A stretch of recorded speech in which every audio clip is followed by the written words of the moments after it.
नमस्कार, BT news Bihar देख रहे हैं आप और मैं हूं गुलशन कुमार। 8 मार्च का वो दिन था जब बिहार की राजनीति में भूचाल आ गया था। पुष्पम प्रिया चौधरी बिहार की राजनीति में अपने आप को मुख्यमंत्री का दावेदार मानने लगी थी और उसी प्लस पार्टी से हमारे साथ हैं नीरज देव उर्फ भास्कर जी। मैं इनसे बात करूंगा विभिन्न मुद्दों को लेकर। इतनी पार्टियां हैं बिहार में, आपने प्लस ही क्यों ज्वाइन किया? नमस्कार। पहले मैं बीटी न्यूज़ के माध्यम से बेगूसराय के जनमानस को, हर वर्ग को अपनी ओर से प्रणाम निवेदित करता हूं, नमस्कार करता हूं। बड़ी बड़ी पार्टियां हैं, बड़े नाम हैं। कुंवर बेचैन का एक शेर है कि लोग बड़े दिखते हैं, बड़े होते नहीं। मैं बड़े लोगों की बड़ी नीचाई से वाकिफ़ हूँ। मैं बड़े लोगों की बड़ी नीचाई से वाकिफ़ हूँ। बड़ा मुश्किल है शहर में बड़े होकर बड़ा होना।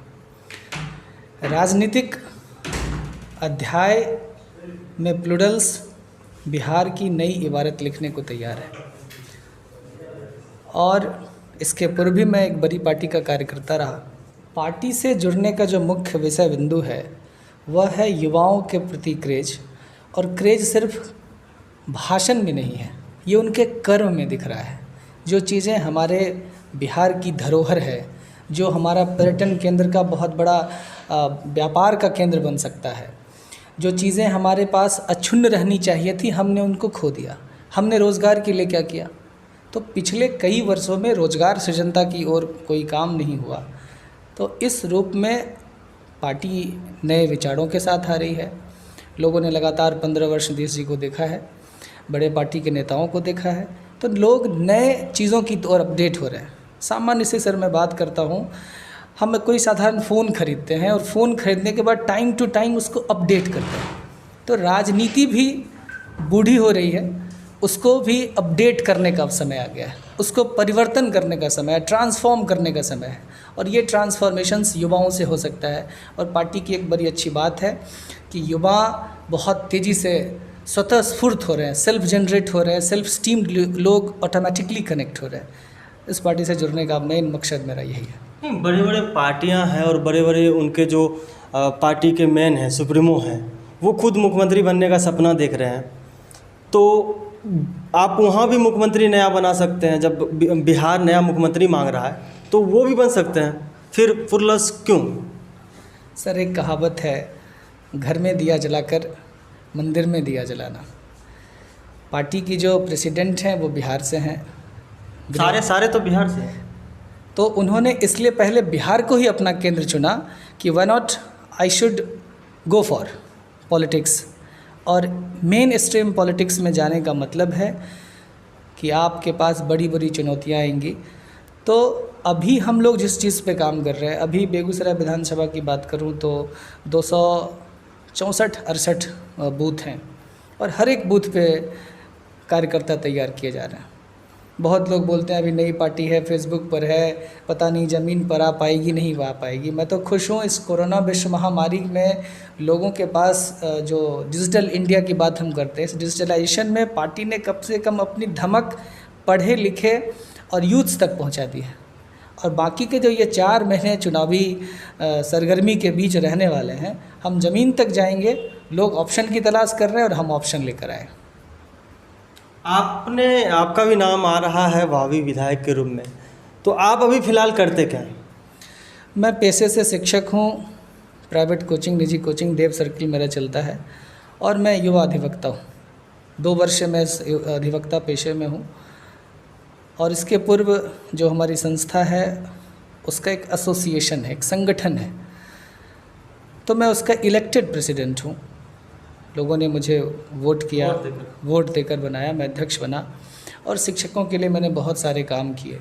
सोशल सर्विसेज में बचपन से काफ़ी रुचि रही है। मुझे याद है 2000 ईस्वी में गुजरात के उर्ज में जब वो भूकंप आया था, क्लास 8वीं की बात मैं बता रहा हूँ आपसे। उस वक्त मेरे साथ मेरा मित्र अभय था, मिलन था, राजू भैया थे जो आजकल शिक्षक संघ के नेता भी हैं। तो उन लोगों के साथ मैं डब्बा लेकर सड़क पर निकला और पैसा कलेक्ट किया। तो तो जब बात लीड करने की होती थी, जनता से बात करने की होती थी, तो मेरे सारे फ्रेंड्स उस वक्त भी मुझसे यही कहते थे, नीरज तुम बात करो, भास्कर तुम बात करो। तो मैं बात करता था, लोगों से कनेक्ट होता था और पैसा कलेक्ट करके, उस वक्त राम कृपाल सिंह नाम भूल रहा हूँ, सर प्रिंसिपल हुआ करते थे, तो हम लोगों ने उनको जाकर वो पैसा सबमिट किया। इंटरमीडिएट रहा, स्पोर्ट्स में मैं काफ़ी इंटरेस्टेड रहा। कोऑपरेटिव कॉलेज से क्रिकेट टीम का कप्तान बनकर यूनिवर्सिटी को भी रिप्रेजेंट किया। मैंने चेस खेला, वहाँ सफलता पाई, रैकेट खेला, वहाँ सफलता पाई। क्रिकेट तो मैंने बहुत खेला।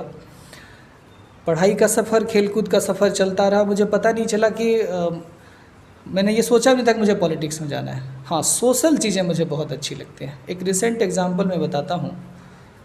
मैं जब शिक्षक संघ का अध्यक्ष बना, कई शिक्षकों के मुद्दे आए, परिवेश के साथ सामंजस्यता, बच्चों के तकरार का सामंजस्यता, एक शिक्षक के दूसरे शिक्षक के साथ प्रतिद्वंद्विता की समस्या। और उसी बीच याद है मुझे वो दिन, 28 सितंबर की रात, हमारे एक शिक्षक थे, मैं उनको श्रद्धांजलि अर्पित करता हूँ अपनी ओर से, अनिल सर थे, उनको कुछ अपराधियों ने गोली मारकर हत्या कर दी। सुबह 5 बजे खबर मेरे कान तक पहुंची और हम पूरे शिक्षक संघ के साथ उनके घर पर गए। घर पर गए तो पता चला कि लाश अस्पताल में रखी पड़ी है। जब मैं अस्पताल पहुंचा तो जो दुर्दशा थी वहाँ सदर अस्पताल में, आपसे मैं बयान नहीं कर सकता। एक सामान्य व्यक्ति जैसे लाश पड़ा है नाली के किनारे। आज मुझे याद है राजू सर, सौरभ सर, मिलन सर, जो जितने भी ज़िले के प्रबुद्ध शिक्षक हैं, रवि रोशन सर, यहाँ तक कि पूर्व मेयर साहब भी आए, भाजपा के जिला अध्यक्ष भी आए, सबों ने तुरंत विरोध किया। और हम लोगों के मतलब शोर के बाद उनका पोस्टमार्टम हुआ। और पोस्टमार्टम के बाद हम लोगों ने अपनी मांगें रखी। फिर एसडीओ साहब आए, फिर बात बढ़ती चली गई।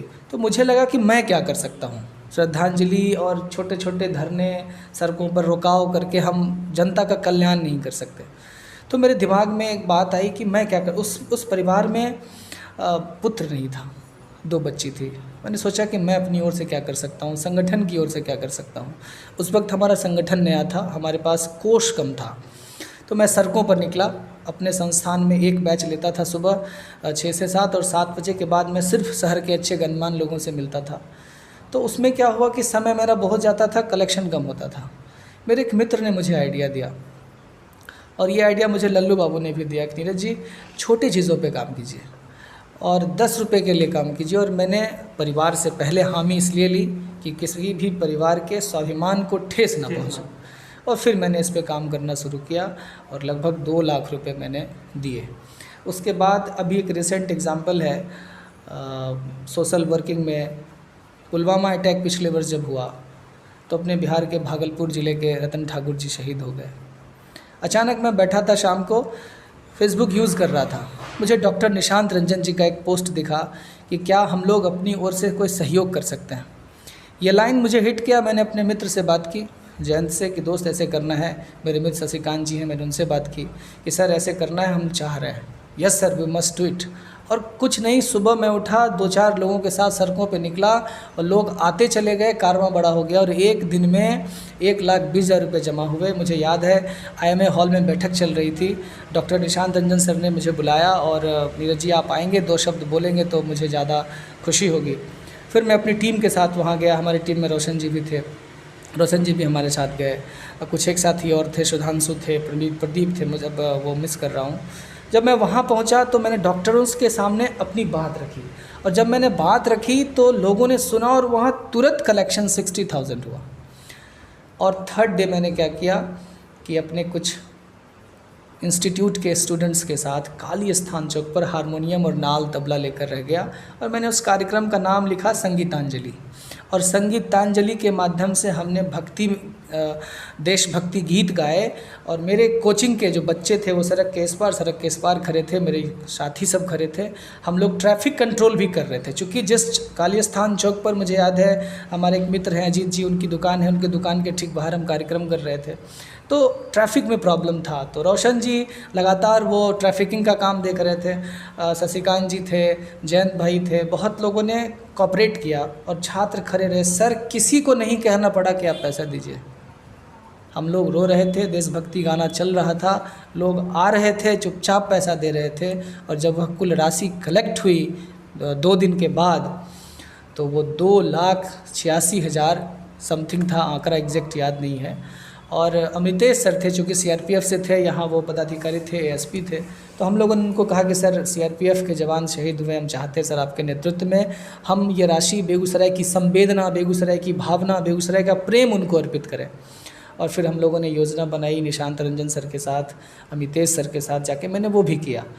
ये करने का मकसद, यहाँ बताने का मकसद ये नहीं कि मैं अपनी पॉपुलैरिटी बता रहा हूँ। मैंने सोचा कि माना मैं दीपक हूँ, ज़िंदगी को दीपक की तासीर समझिए, मत देखिए कि घर किसका रोशन हुआ। तो हम जिस परिवार से आते हैं, जिस समाज से आते हैं, जो हमारे दोस्त हैं, मैं सोने की खदान में पैदा हुआ कोई लड़का नहीं हूँ। पिताजी शहर के मशहूर अधिवक्ता हैं, लेकिन शुरुआत के दिनों का जो कष्ट है वो बहुत कष्टकारक है, मैं बयां करना नहीं चाहूँगा। और अभी भी इस लॉकडाउन में मैं निजी शिक्षक हूँ, संस्थान बंद है, जो राशि हमारे पास थी वो ख़त्म हो चुकी है। ऐसे समय में कोई पार्टी अप्रोच करती है, संभावित उम्मीदवार की तरह मुझे देखती है, तो मैं तो समझूंगा यह मेरे लिए सौभाग्य का विषय है। हालांकि यह पार्टी तय करेगी कि पार्टी किसको उम्मीदवार बनाएगी। मुझे पार्टी अच्छी लगी, पार्टी के अधिकारियों से बातचीत चल रही है और ऐसी बात हुई तो हम आगे बढ़ेंगे। तो एक चीज़ बताइए, बिहार की राजनीति जो है वो जातिगत राजनीति है, पार्टी वाइज राजनीति होती है, फिर लोग आपको क्यों विश्वास करें, आप पर क्यों विश्वास करें, पुरलस पे क्यों विश्वास करें? मुझे याद है आंदोलन का वो दौर, जब युवा तुर्क आए, भगत सिंह आए, चंद्रशेखर आज़ाद आए, राम प्रसाद बिस्मिल आए। राजनीति जनतंत्र माँ गंगा है, और गंगा में जब तक धारा प्रवाहित नहीं होगी, युवा लोग नहीं आएंगे तो धारा मंद हो जाएगी, रुक जाएगी, बदबूदार हो जाएगी। और राजनीति में युवाओं का आना बहुत आवश्यक है। और एक बात मैं आपको दावे के साथ कहता हूँ, अभी मैं आपके स्टूडियो में आऊँ, मुझे नहीं पता कि आप किस जाति से बिलोंग करते हैं, और आपको भी नहीं पता कि मैं किस जाति से बिलोंग करता हूँ। तो जातिवाद की राजनीति से ऊपर उठकर, इनोवेटिव आइडियाज़ के साथ ऊपर उठकर ये करना होगा कि हमें जातिवाद से आज़ादी चाहिए, धर्म के नाम पर अफीम बेचने वाले लोगों से आज़ादी चाहिए। चुनाव से पहले तो सभी ऐसा कहते हैं। हम खोखले वादे करना नहीं चाहते। पार्टी ज़मीन पर नहीं आई है, फिर भी बिहार में चर्चे हैं, यही किस्से का कम है खुद को बयां करने के लिए। तो बहुत सारी बातें हैं, जिस तरीके से काम हमारी पार्टी कर रही है। वन मैन आर्मी, कुछ लोगों ने कहा कि वन मैन आर्मी शो चल रहा है, पुष्पा मैम अकेले हर जगह दिखती हैं। अभी सिर्फ ये बताने की कोशिश हम कर रहे हैं जनता को कि जो चीज़ें आपके पास थीं, जो चीज़ आप बेहतर कर सकते हैं, जहाँ रोज़गार था, यहाँ से पलायन नहीं होता। हम शिक्षा की बात करें, मैं टू द ग्राउंड बात करता हूँ, आंगनबाड़ी केंद्र से, वहाँ की स्थिति इतनी ख़राब है, तो हम लोगों ने माया कौशल्या फाउंडेशन के माध्यम से हमने बच्चों की पाठशाला जनरेट की, बच्चों को कोशिश किया कि वहाँ तक ले जाऊँ। जब मैं वहाँ गया तो स्थिति इतनी दयनीय थी कि मैं बात नहीं कर सकता। विद्यालय विज्ञापन से नहीं चल सकता है, वैज्ञानिक टेम्परामेंट से चल सकता है। सरकार योजनाओं के नाम पर सिर्फ अखबार में इश्तहार देती है, वो धरातल पे उतरता ठीक से नहीं है। अब ऐसे समय में पार्टी मुझे क्यों चुनेगी? तो जीवन में जो आज महत्वपूर्ण बात है सर, व्यक्ति जब पेट से ऊपर सोचता है तो शिक्षा की बात सोचता है। और बिहार में जो शिक्षा की व्यवस्था है, गजनी ने पुस्तकालय इसलिए जलाए थे कि आने वाली पीढ़ी न पढ़ सके, न उसके अंदर ज्ञान का संचार हो, न वो हमारे नेतृत्व का विरोध कर सके। तो शिक्षा व्यवस्था कैसे धूमिल हो। आपको एक छोटा सा एग्जाम्पल जीडी कॉलेज का देता हूँ। मेरे बहुत सारे युवा साथी दिनकर विश्वविद्यालय की मांग करते हैं। निश्चय ने एक बार उठाया था, हम शिक्षक संगठन की ओर से, मैं भी समर्थन में गया था, मैंने भी उनके साथ आवाज़ लगाई। हम चाहते हैं बने, लेकिन उससे पहले हम ये ज़रूर चाहते हैं कि प्रोफेसर की बहाली हो। किसी नोट्स का नाम लेने से बेहतर है यही बात करूं कि हम ग्रेजुएट तो हो रहे हैं, क्वालिटी एजुकेशन नहीं है हमारे पास। ग्रेजुएशन की डिग्री तो ज़रूर हो रही है हमारे बच्चों के पास, पीढ़ी के पास। मैं अपनी बात करूं, अपने एज के उस दौर को बात करूं, तो मुझे लगता है कि उस वक्त भी गेस्ट पेपर से बहुत लोगों ने पास किया। पीजी कॉलेज की बात करें, पीजी सिर्फ डिग्री कॉलेज में एक जेडी कॉलेज हमारा है, हमारे पास शिक्षक नहीं है, प्रोफेसर्स नहीं है। आप जिस प्रकार गेस्ट फैकल्टी के रूप में +2 के लिए टीचर्स लेकर आए, अभी जैसे गेस्ट फैकल्टी का योजना सरकार ने लाया, तो यही योजना आप विद्यालय में कॉलेजों में क्यों नहीं कर रहे हैं? बच्चे वहाँ इंटरकनेक्ट क्यों नहीं हो रहे हैं? बच्चे बस फॉर्म भरने के नाम पर जाते हैं, आप आरटीआई से मांगे तो आपको पता चलेगा कि हर एक संकाय में विद्यार्थियों की जो संख्या है वो बहुत ज़्यादा है, पढ़ाने वाले प्रोफेसर्स नहीं हैं। हम किस आधार पर क्वालिटी एजुकेशन की बात करेंगे? और जब हमारे अंदर स्किल नहीं होगा, और जब स्किल नहीं होगा तो स्किल नहीं होगा, और जब स्किल नहीं होगा तो हमें स्पीड नहीं होगी, तो फिर हम इस आधुनिकता के दौर में बिहार के प्रतिभा को कैसे देख पाएंगे? बिहार जो बहुत प्रतिभावान राज्य है, लेकिन वो तभी बन सकता है जब प्रतिभा को हम मारेंगे नहीं, उनको बढ़ाने के लिए हम बात कर सकते हैं, तब चल सकता है। शिक्षा की बात हो गई। सड़क की बात अगर हम करें तो NHAI कहती है कि जो आपका सड़क है उसके ठीक बगल में पेडेस्ट्रियल होना चाहिए, फुटपाथ होना चाहिए। आप खगड़िया से बेगूसराय के बीच देखिए क्या स्थिति है। बिजली की कमोबेश स्थिति सुधरी है, इसको मैं स्वीकारता हूँ। उसमें भी बहुत बड़े बड़े आंदोलन हुए। मुझे याद है बाबा जिंदा थे, भोला सिंह, उन्होंने मंच से कहा था, नीतीश जी आप आते हैं तो बिजली आती है और आप चले जाते हैं तो बिजली चली जाती है। तो बेगूसराय की इस जरखेज माटी ने एक से एक नेता पैदा किए। आपके उस उत्तर पर, आपके सवाल पर मैं आ रहा हूँ कि बड़ी बड़ी पार्टियाँ भी ऐसे ही वादा करती हैं, आप भी ऐसा वादा कर रहे हैं। यह वादा नहीं है, यह अटल इरादा है। इरादा इसलिए अटल है कि हमारे पास यूथ्स की टीम है, हमारे पास एडुकेटर्स की टीम है, हमारे पास युवाओं की टीम है। राजनीति ने युवाओं का रक्त पिया है। सिर्फ युवाओं का वोट लेकर आप सरकार बना सकते हैं?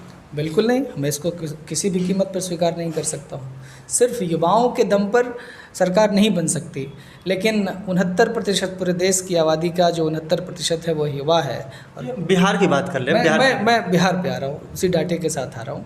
उसी बिहार की अगर बात करें तो बिहार के यूथ्स की जो आबादी है वो इतनी ज़रूर है कि एक चेंज लाने को तैयार है। दूसरी बात, जब यूथ्स में बातें कन्वर्ट होगी, एक पढ़ा लिखा व्यक्ति अगर अपने परिवार में मम्मी पापा को, आसपास के लोगों को कम्युनिकेट करता है, चीज़ों को इंटरेक्ट करता है, यस एक नई पार्टी है, ये इनोवेटिव आइडियाज़ है इसके पास, ये आपके गांव में ये सारी समस्याएं थी, ये दूर हो सकती हैं। ये पहले आपको बता रही हैं कि मेरे पास क्या अपने बिहार के पास था। लेकिन जो युवा वर्ग है उसमें से कुछ राजद में है, कुछ बीजेपी में है, कुछ जेडीयू में है, कुछ कांग्रेस में, फिर आपके पास क्यों आएगी? सर, परिवर्तन चिरस्थायी है, इसे स्वीकारना होगा। एक शेर है कि तुझसे पहले जो सत्ता नशी था उसे भी खुद पर खुदा होने का इतना ही यकीन था। हमने जंगल राज भी देखा, विकास पुरुष के सुशासन राज को भी हमने देखा है, और बहुत करीब से इसको देखा है, क्योंकि तब तक मैं प्रौढ़ हो चुका था, राजनीति को समझने लगा, राजनीति की समझ होने लगी। तो मेरा एक कहना है कि ऐसे समय में एक नया विकल्प लोगों को मिलना चाहिए, और नया विकल्प लेकर प्लूरल्स पार्टी की प्रेसिडेंट पुष्पम प्रिया चौधरी आई हैं। और मुझे लगता है व्यक्तिगत तौर पर, और लोगों से भी मैं अपील कर रहा हूँ, हमारे बूथ्स में वॉलंटियर्स तैयार होते चले जा रहे हैं कि नई चीज़ है, नया आइडिया है।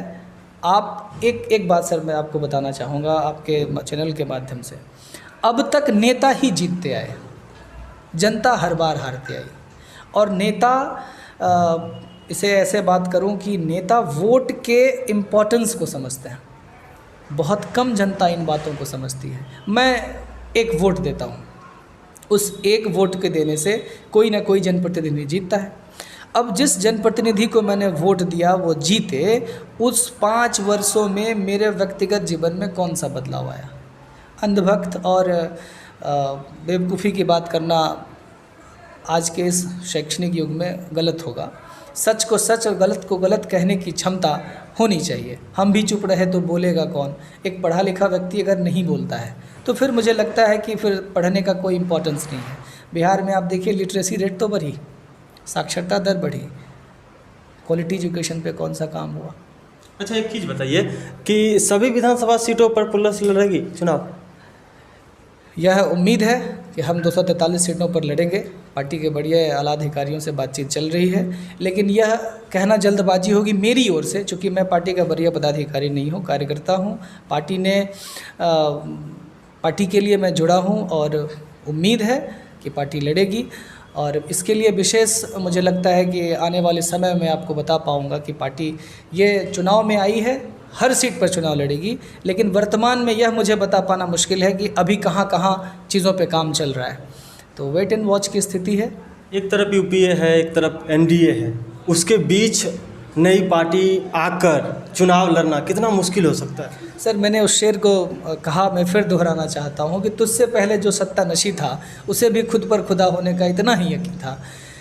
आप अगर गवर्नमेंट की बात करें तो हम लोगों ने जैसे कांग्रेस के बड़े बड़े नेताओं को देखा, मनमोहन जी को देखा, लगातार एक लंबे समय तक आप एक व्यक्ति को नहीं देख सकते। फिर आदरणीय मोदी जी आए, लालू जी के राज को हमने देखा, अब सुशासन बाबू की सरकार को भी हम लोग देख रहे हैं। तो अब चेंज होना चाहिए, we must look for change. हमारा कपड़ा थोड़ा पुराना होता है हम बदलते हैं, हमारा फ़ोन अपडेट नहीं होता है फ़ोन बदल लेते हैं, गाड़ी अपडेट नहीं है गाड़ी बदल लेते हैं। 5-6 महीने में बिहार को चेंज कर दीजिए। सर, रॉबर्ट फॉरेस्ट बहुत बड़े लेखक हुए, उन्होंने लिखा कि miles to go before you have to take first step. लंबी दूरी तय करने के लिए प्यार का पहला खत लिखने में वक्त तो लगता है, लंबी दूरी तय करने में वक्त तो लगता है। It will take time, no doubt, undoubtedly मैं इसको भी विश्वास को मैं मानता हूँ कि इसमें वक्त तो लगेगा। लेकिन इस 4 महीने जो राजनीति के दांवपेच, जो समर हमारे सामने तैयार है, हम ज़मीन पर आए नहीं हैं और पहले इसकी चर्चा है। ये तो मेरे लिए बहुत बड़ी खुशखबरी है कि जो पार्टी अभी तक ज़मीन पर ठीक से नहीं आई है, जिसे लोग आज कह रहे हैं कि फेसबुक पे है, फेसबुक से पार्टी चलती है क्या। मुझे बड़े बड़े नेता जो हमारे संपर्क के, उन्होंने मुझे कहा कि नीरज जी आप हतोत्साहित हो जाएंगे, टूट जाएंगे, बड़ी पार्टी को छोड़कर क्षेत्रीय पार्टी में मत जाइए। मैंने कहा कि सर, राजनीति का सूरज मेरे दरवाजे पर आकर खड़ा है और जब प्रकाश स्वयं आ रहा हो तो हम घर में रोशनदान इसलिए लगाते हैं कि वहाँ से प्रकाश आए, हवा का आदान प्रदान हो, घर ठंडा रहे। तो ऐसे मौके पर अगर राजनीति मुझे चुनने आई है, मुझे अवसर देने आई है, तो मुझे इसे स्वीकारना पड़ेगा।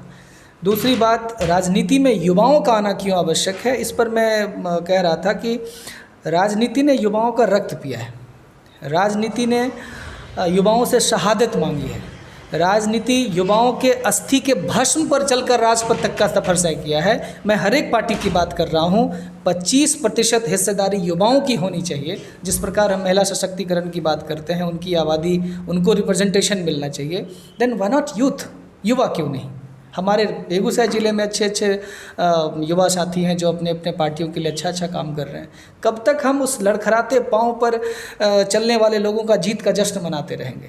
कब तक हम अपने उम्मीद का और कल्याण का भाव उस कमज़ोर कंधे पर देते रहेंगे जो खुद दूसरों के कंधे पर हाथ रखकर चलने को तैयार है? तो राजनीति करवट ले रही है। और राष्ट्रकवि रामधारी सिंह दिनकर ने भी लिखा अपने कविता में, हम लोग पढ़ते हैं सिंहासन खाली करो कि जनता आती है। तो एक नया बदलाव लोग जरूर देख रहे हैं। इस संकल्प में कोई विकल्प नहीं है, हम चुनाव लड़ेंगे और पूरी मजबूती के साथ लड़ेंगे। चलिए, जाते जाते ऑडियंस को क्या सुझाव देना चाहेंगे कोरोना वायरस को लेकर? आप घर पर रहें, सुरक्षित रहें, जब भी घर से निकलें मास्क अवश्य लगाएं, सैनिटाइज़र की छोटी सी डिब्बी ज़रूर रखें। विषम परिस्थिति में जब अति आवश्यक कार्य हो तभी घर से बाहर निकलें और सेफ रहें, सुरक्षित रहें। बहुत बहुत शुभकामनाएं। BT न्यूज़ बिहार पर समय देने के लिए धन्यवाद। बहुत बहुत धन्यवाद आपका। तो ये थे हमारे साथ नीरज देव उर्फ भास्कर जी, और इन्होंने साफ कह दिया कि अगर आला कमान तय करती है कि इनको खड़ा किया जाए बेगूसराय विधानसभा से, तो ये उम्मीदवार के तौर पे खड़े होने के लिए तैयार है।